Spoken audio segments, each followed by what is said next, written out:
மனைவிகளே கர்த்தருக்கு கீழ்ப்படுகிறது போல உங்கள் சொந்த புருஷருக்கு கீழ்ப்படியுங்கள் அப்படின்னு வாசிக்கிறோம்.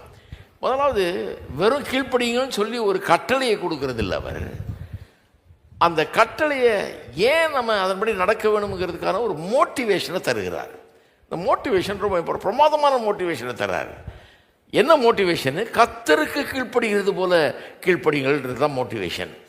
அப்போ கர்த்தருக்கு கீழ்ப்படுகிறதுனா இதை சிலர் எடுத்து இதை கொஞ்சம் ஓவராக கொண்டு போயிட்டாங்க. என்ன சொல்கிறாங்க? நீ கர்த்தருக்கு எப்படி கீழ்ப்படியோ அதே மாதிரி கீழ்ப்படியணும். கர்த்தருக்கு நாம் எப்படி கீழ்ப்படியணும்? முற்றிலுமாக கீழ்ப்படுகிறோம். Absolute obedience. அது கர்த்தர்கிட்ட அப்பீலுக்கே இடம் இல்லை. அவர் ஒன்று சொன்னாரா, அவர் தான் ஞானி, அவர் தான் கரெக்டு, நான் தப்பாக இருக்கணும், நான் வேறு மாதிரி நினச்சி பிரயோஜனம் கிடையாது. அவர் சொன்னதை மரியாதையாக செஞ்சுட்டு போகிறது தான் நல்லது. ஏன்னா அவர் தப்பே செய்கிறவர் கிடையவே கிடையாது. அப்படி தானே கீழ்ப்படுகிறோம். அவர் கொடுக்குற எல்லா கட்டளைகளுக்கும் அப்படியே கீழ்ப்படுகிறோம், முற்றிலுமாக கீழ்ப்படுகிறோம். அப்சல்யூட் ஒபீடியன்ஸ்னு சொல்லுவாங்க இங்கிலீஷில். முற்றிலும் கீழ்ப்படுகிறோம். புருஷனுக்கு அப்படி கீழ்ப்படிய சொல்லலை. ஏன்னா புருஷன் ஒரு மனுஷன், உங்களை மாதிரி தவறுகளை செய்கிற ஒரு ஆள். சில நேரத்தில் தவறாக நடத்தக்கூடும், தவறான வழியில் கொண்டு செல்லக்கூடும், தவறான காரியங்களை செய்ய, கர்த்தருக்கு விரோதமான காரியங்களை கூட செய்ய சொல்லி தூண்டக்கூடும். ஆகவே அப்படிப்பட்ட அப்சல்யூட் ஒபீடியன்ஸ் சொல்லலை. அப்போ என்ன அர்த்தத்தில் சொல்லுதீங்க?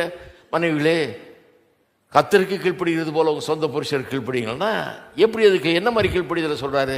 கர்த்தருக்கு கீழ்ப்படுகிற மாதிரி அதே மாதிரி புருஷனுக்கு கீழ்ப்படியணுமா? அல்ல வேற ஒன்று சொல்கிறாரு, வேற ஒரு காரியத்தை மனசில் வச்சு தான் சொல்கிறாரு. என்ன காரியம்? கர்த்தருக்கு கீழ்ப்படுகிறது போலனா நீங்கள் புருஷனுக்கு கீழ்ப்படுகிறத எப்படி யோசிங்க? கர்த்தருக்கு கீழ்ப்படுகிறதா யோசிங்க. அதாவது இப்படி சொல்கிறேன், நல்லா வழங்கும். அதாவது புருஷனுக்கு ஏன் கீழ்ப்படுகிறேன்னா, ஏதோ புருஷன்றதுனால அது அது ரெண்டாவது தான். கர்த்தர் சொல்லியிருக்கிறாருங்கிறதுனால கீழ்ப்படுகிறேன்.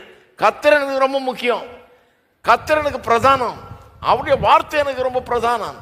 ஆகவே அவர் சொல்லியிருக்கிறார்ன்றதுனாலே இந்த மனுஷனுக்கு நானே கீழ்ப்படுகிறேன். அவரை பிரியப்படுத்துறதுக்காக கீழ்ப்படுகிறேன். இது அவருடைய பார்வையில் நியாயமாக இருக்கிறது, அதனால் கீழ்ப்படுகிறேன். இது அவர் சொல்லியிருக்கிறார், அவர் அப்படி அமைப்பை ஏற்படுத்தியிருக்கிறார். திருமணம் என்கிற அமைப்பை அப்படி ஏற்படுத்தி புருஷனை தலையாக வச்சுட்டாரு. ஆகவே அவனுக்கு நான் கீழ்ப்படுகிறேன். கர்த்தர் சொல்லிட்டாரு, அவர் சொன்ன பிறகு நான் என்ன பண்ணுறது? அவர் சொன்னதுனாலே தான் கீழ்ப்படுகிறேன். அவரை பிரியப்படுத்துறதுக்காக கீழ்ப்படுகிறேன், அவருடைய சொல்லுக்காக கீழ்ப்படுகிறேன். இது என்னுடைய கிறிஸ்தவ வாழ்க்கையின் ஒரு அம்சம்.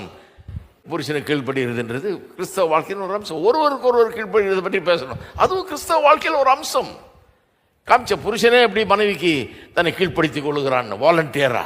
அவன் அந்த உறவில் அவனுக்கு அதிகாரம்லாம் கொடுக்கப்பட்டிருந்தாலும் அவன் கீழே இறங்கி தன்னை அவளுக்கு கீழ்ப்படுத்தி கொள்ளுகிறான். அதுதான் கிறிஸ்தவ வாழ்க்கை. பாருங்க.